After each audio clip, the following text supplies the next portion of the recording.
কুমড়ো potash Al Jazeera একটা সাক্ষাৎকার দিছে। সে বলছে যে ছাত্রদের সাথে সরকারের কোনো সমস্যা নাই, তারা ছাত্রদের দাবির সাথে একমত, কিন্তু তৃতীয় পক্ষ যারা টেরোরিস্ট দুষ্কৃতিকারী তারা ছাত্রদের আন্দোলনে ঢুইকা ধ্বংসযজ্ঞ করেছে। We are not talking about the students. We are not referring to the students to be the terrorists and anarchists. It is the third party, those who intruded into this movement and started doing all this. কুমড়ো potash কি কোনো solid evidence দিছে যে তৃতীয় পক্ষ ঢুইকা এই ধ্বংসযজ্ঞ করেছে? না, দেয়নি। কুমড়ো পটাশের বন্ধু জয় ওই যে কুত্তে নিয়ে বসে থাকে, কুত্তাটা গলে সুন্দর আছে, ওই কি আর করবে? কুমড়ো পটাশ যদি বাংলাদেশে বসে থাকে তো ওর তো কুত্তে নিয়ে বসে থাকা লাগবে, তাই না?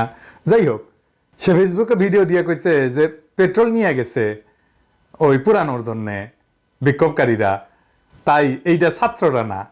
ওর মা ডাইনি মাতারিটাও কইছে যে জামাত বিএনপি ধ্বংসযজ্ঞ চালাইছে। তো ধরা পড়লো কে? বাসে আগুন দেওয়ার ঘটনায় স্বীকারোক্তিমূলক জবানবন্দি দিছে কে? আওয়ামী লীগ। 4 লাখ টাকায় চুক্তি কইরা বাসে আগুন দেওয়া নিয়ে সে বাসে আগুন দিছে। শ্রমিক লীগের নেতা ধরছে হাসিনারে আর এক কুত্তা পুলিশ। কই বিরোধী দলের তো কাউরে ধরতে পারে নাই। আর কুমড়ো পটাশ বলে তৃতীয় পক্ষ, আওয়ামী লীগে হইতেছে তৃতীয় পক্ষ। আবার হাসিনা কইছে যে চারিদিকে আগুন, টেলিভিশন ভবনে যখন আগুন লাগানো হইলো দমকল কর্মীরা আসছে তাদের ঢুকতে দেবে না, তাদের গাড়িতেও নাকি আগুন দেওয়া হয়েছে, পুলিশ র্যাব কাউকে ঢুকতে দেবে না, আগুন নাকি দাউ দাউ করে চলছে। তো সেজন্য বলছে যে হেলিকপ্টার পাঠাইছি সেজন্য, পানির ছিটানোর জন্য। কারণ অনেক ভবনে আগুন দেওয়ার পরে ছাদে যায় নাকি হাহাকার করছে, হেলিকপ্টার দিয়ে তাদের উদ্ধার করা হয়েছে। মানে হেলিকপ্টার কেন পাঠাইছে সেটা বলতেছে, হেলিকপ্টার থেকে যে গুলি করছে সেটা কয় না। আসেন আমরা দেখি কিভাবে উদ্ধার করেছে হাসিনার র্যাব। দেখেন,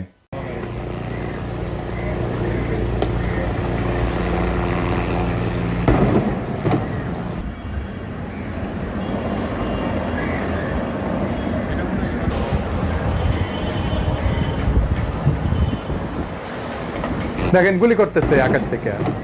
হাসিনা মুখ খুললে 100টা মিথ্যা কথা না বলে থামে না। ওর বাপও ছিল মিথ্যুক, ডাহা মিথ্যুক। তারপরে ওই যে এই যে বাতাবি লেবু ভবনে যাইয়া, বিটিভি ভবন বাতাবি লেবু ভবনে যাইয়া দাবি করছে যে পাকিস্তানি হানাদার সেনাবাহিনী বিটিভিতে হামলা করেনি। পাকিস্তানি সেনাবাহিনী কেন হামলা করবে? কারণ ওই সময় পিটিভি ছিল, ওইটা পাকিস্তান টেলিভিশন, ও তো হানাদার বাহিনীদের প্রচার যন্ত্র ছিল। ও কেন হানাদাররা পাকিস্তানি বাহিনী কেন হামলা করবে? সরকারের প্রচার যন্ত্র ছিল এবং এটা ব্যবহার করা হয়তো যুদ্ধরত বাংলাদেশের স্বাভাবিক পরিস্থিতি আছে এটা দেখানোর জন্য। এরই প্রতিবাদে মুক্তিযোদ্ধাদের একটা দল 1971 সালের 28 সেপ্টেম্বর ডিআইটি ভবনের 7 তলায়, ওইখানে বিটিভির তৎকালীন কার্যালয় ছিল এবং অ্যান্টেনা ছিল, ওইখানে হামলা চালায়, একটা অংশ উড়াই দিছিল, বোমা হামলা চালায়। এবং পরদিন 29 অক্টোবর পাকিস্তান অবজারভারে ওইটা নিউজ ছাপা হয়েছিল। মুক্তিযোদ্ধারা সবসময় বিটিভি উড়ায় দেয়, জ্বালায় দেয়, এটাই ইতিহাস। এবার আসেন আর একটা ফুটেজ দেখেন।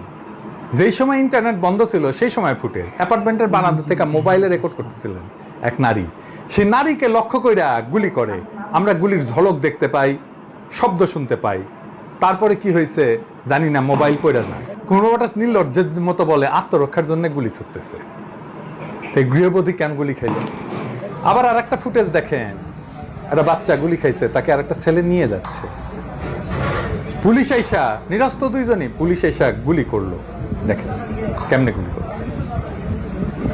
এইবার আসেন, আমার হিসাবে অন্তত 4 জন শিশু মারা গেছে নিজের বাসায় গুলি খেয়া, বাসার ভিতরে। 2টা রিপোর্ট আসছে প্রথম আলোতে।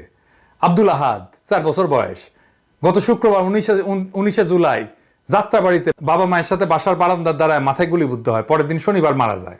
এটা দেখেন, এই বাচ্চাটা আওয়ামী পরিবারেরই বাচ্চা, এই লোক আওয়ামী লীগ করে এবং সে কারফিউ মেনে ঘরের মধ্যেই ছিল।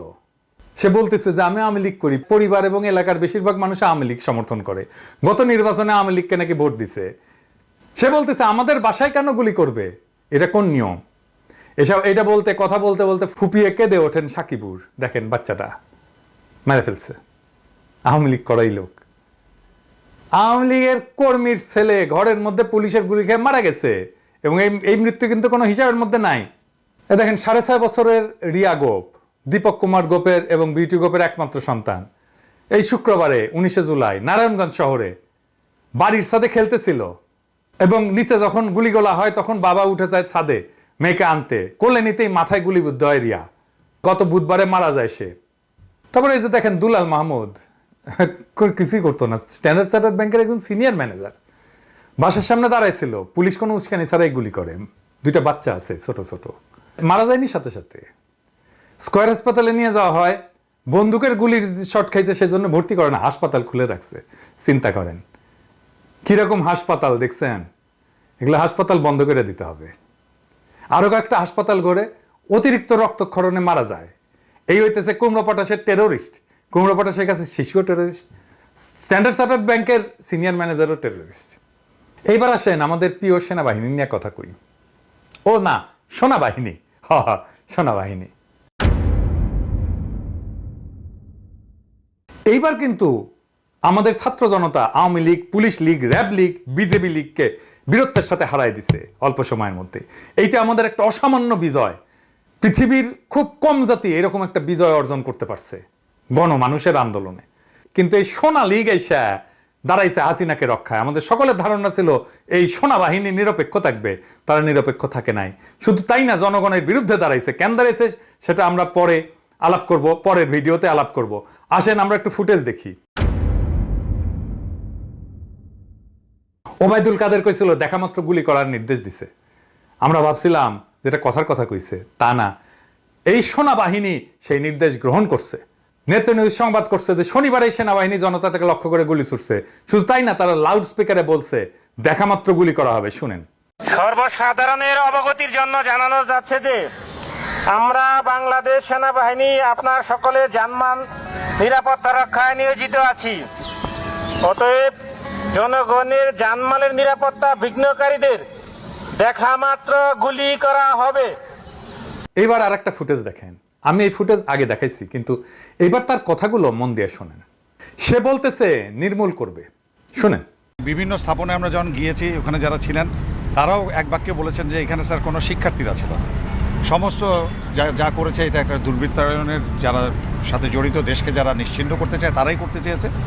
সেই পরিপ্রেক্ষিতে আমরা দেশের সম্পদ রক্ষার্থে আমরা নিয়োজিত হয়েছি এবং আমাদের সম্মানীয় সেনাবাহিনীর প্রধানের নির্দেশে আমরা এই দুর্বৃত্তকে সমূলে মানে নির্মূল করার জন্য যা করা প্রয়োজন আমরা সেটা করছি। নির্মূল শব্দটার সাথে আপনারা পরিচিত না, এটা আওয়ামী ন্যারেটিভের শব্দ। 71-এর ঘাতক দালাল নির্মূল কমিটি। এর পরিচয় পরে আসতেছি, এর পরিচয় জানায় রাখা দরকার, কারণ এরে আমরা গণহত্যার দায় বিচার করব পরে। আর এখন এই সহ চিহ্নিতগুলা কোন সভ্য দেশের যেন স্যাংশন খায় সেই ব্যবস্থা করা হবে। আর একটা ফুটেজ দেখেন। এই ফুটেজে দেখা যাচ্ছে ভারী অস্ত্রসজ্জিত সেনাবাহিনীর পদাতিক সেনারা বিক্ষোভরত ছাত্র জনতার উপর একজন ম্যাজিস্ট্রেটের নির্দেশে গুলি ছুটতেছে। এখানে সেনাবাহিনীর মেজর পদবীর একজন কর্মকর্তা দেখা যাচ্ছে। কিন্তু এই যে দেখেন, মোহাম্মদপুরে 20 জুলাই।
যে টিম গুলি করতেছে তার নেতৃত্ব ছিল 23 ইস্ট বেঙ্গল রেজিমেন্টের উপ অধিনায়ক মেজর মোহাম্মদ নোমান আল ফারুক।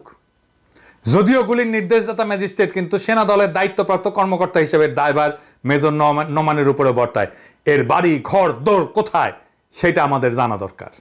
আমরা জানবো, আমরা দেখে নেব ও বাংলাদেশে কিভাবে থাকে, ওর পরিবার কিভাবে থাকে, ও বিদেশে আসলে ওরা আমরা ধরবো। গণহত্যার দায় ফুটেজ আছে। ঢাকা শহরের বিভিন্ন জায়গায় ব্লক রেড দিয়া, মানুষের বাসায় বাসায় দেয়া, স্কুল কলেজ বিশ্ববিদ্যালয়ের শিক্ষার্থীদের গ্রেপ্তার করা হচ্ছে।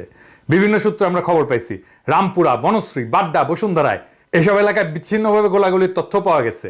এবং সেনাবাহিনীর সদস্যদের সামনে এই সমস্ত ধরপাকড় চলতেছে, সেনাবাহিনী উপস্থিত থাকতেছে, যারা ধরপাকড় করতেছে তাদের নিরাপত্তা নিশ্চিত করার জন্য।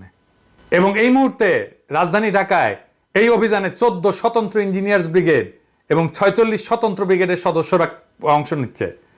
এই দুইটা ব্রিগেডের ব্রিগেড কমান্ডার হিসেবে দায়িত্ব পালন করতেছে ব্রিগেডিয়ার SM জাকারিয়া হোসেন আর ব্রিগেডিয়ার জেনারেল ইমরান হামিদ।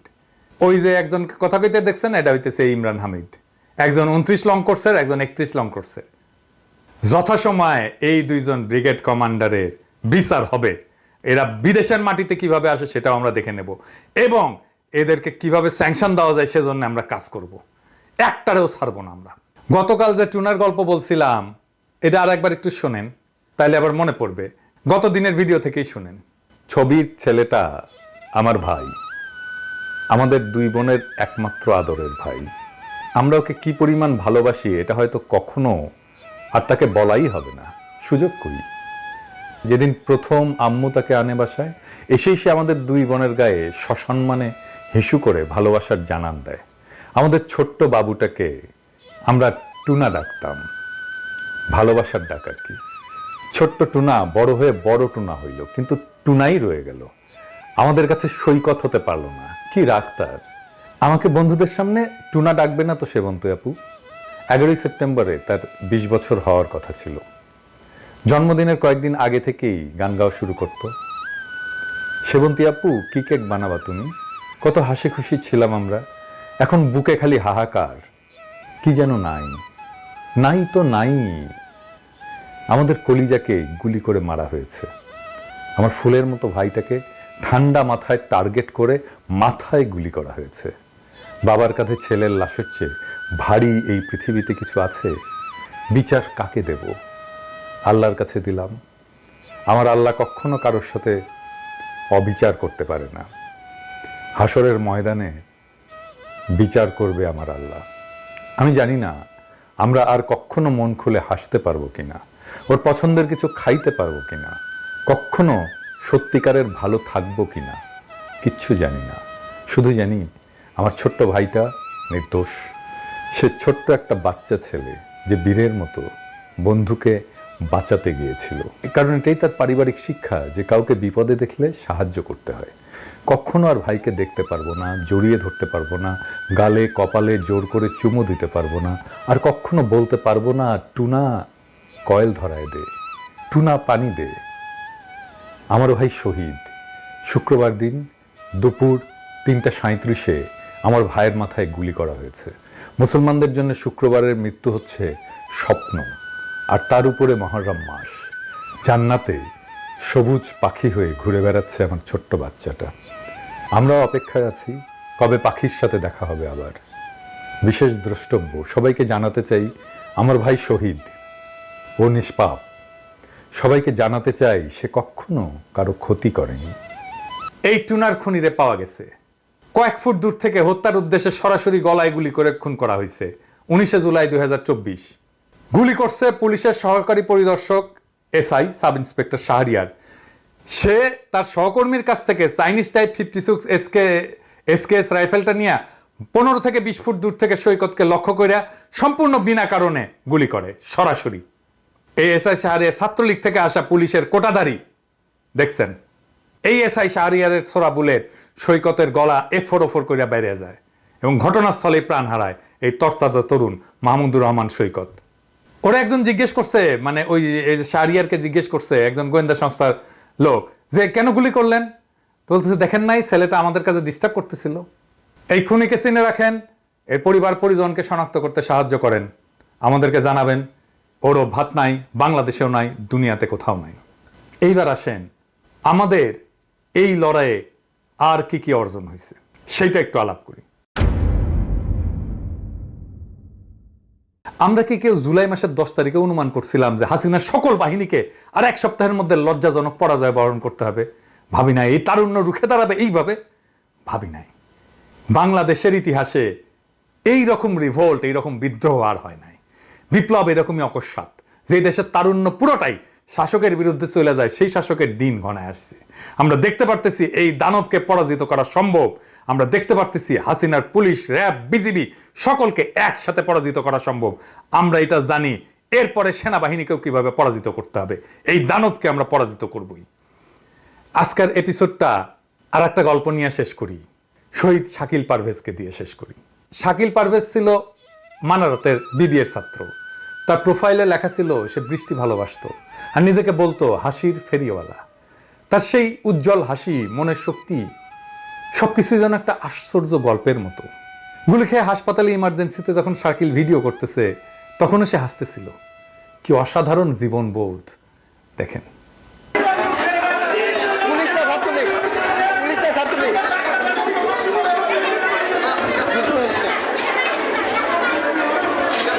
কি অদ্ভুত প্রাণ শক্তি এই ছেলেদের। এমন আত্মার শক্তি কোনো বলয়ের মধ্যে বাধা থাকে না। তার মধ্যে জীবনবোধ ছিল, দর্শন ছিল, প্রাণ শক্তি ছিল, ভালোবাসা ছিল। এই সব কিছুই যেন বৃষ্টির ধারার মতো অবিরত ঝরছে। দেখেন তার কথাগুলো। এই রক্তাক্ত নগরীতে আবারও বৃষ্টি নামবে, যেই বৃষ্টিতে ভেজার কথা ছিল শাকিল পারভেজের, যার মুখে নিত্য হাসি লেগে থাকতো। শুধু নিজের মুখে না, গোটা দেশের মুখে হাসি ফোটাতে ব্যস্ত ছিল সে। কিন্তু আজ তার সেই প্রফুল্ল হাসি চিরতরে মুছে গেছে ঘাতকের বুলেটের আঘাতে। দেশবাসীর মুখে হাসি ফোটানোর দাবিতে শাকিল তার নিজের হাসি বিসর্জন দিছে। শহীদ শাকিল পারভেজের প্রোফাইলে লেখা ছিল অমর হতে চাই। All Quiet on the Western ফ্রন্টের একটা আবেগময় লাইন মনে আসলো। It falls on the heads and on the heads of the dead, up in the line on the body of the little recruit with the wound that is so much too big for his hip. It falls on Kemarik's grave. It falls in our hearts. পারভেজের অমর হওয়ার বাসনা সৃষ্টিকর্তা কবুল করছেন। আমরা এখন থেকে বৃষ্টির নাম বদলে বলবো পারভেজ। পারভেজ বৃষ্টি হয়ে আমাদের এই দুঃখী স্বদেশের মাটিকে সজল করবে, উর্বর করবে, যেন তার মতো বীর আর হৃদয়বান ছেলেরা আরও জন্মায়। শাকিলের এই আত্মত্যাগ, এই উজ্জ্বল হাসি বৃষ্টির ধারার মতো আমাদের হৃদয়ে অমর হয়ে থাকবে। তার স্মৃতিতে আমরা প্রতিটি বৃষ্টির ফোঁটায় অনুভব করব আজকের তারুণ্যের সেই জীবনবোধ, সেই দর্শন, সেই অদম্য শক্তি, সেই অসীম শক্তি। পারভেজরা কখনো মরে না, কারণ শহীদের মৃত্যু নেই।